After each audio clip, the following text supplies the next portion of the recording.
কিন্তু রাসূল চিনায় নাই, নবী চিনায় নাই, নবীর সম্মান বুঝায় নাই।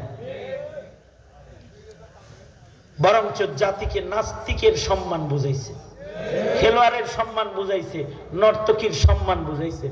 নর্তকীরা এমপি বানাইতে হয়, দেখ অভিনেতা অভিনেত্রীদেরকে নমিনেশন দিতে হয়, দেখাইছে।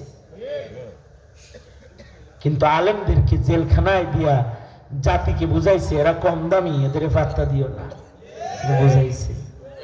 তার মানে জাতির ইমানের গোড়ায় আঘাত করার চেষ্টা করেছে, জড়ে আঘাত করেছে। কিন্তু আল্লাহ পাকের মেহেরবানি, 5 আগস্টে যখন হেলিকপ্টার দিয়ে চলে গেল, পালিয়ে চলে গেল,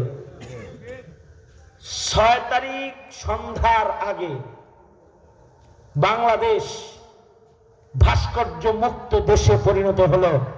একটা ভাস্কর্য খাড়া নাই, সব সহায় দিছে বাঙালি।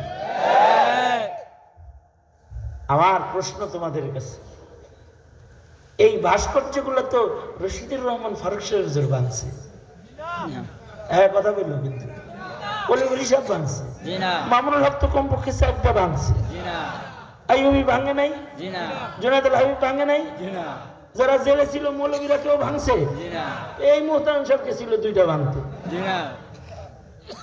মসজিদের ইমাম গেছে, মুয়াজ্জিন গেছে ভাঙতে, কেউ যায় নাই।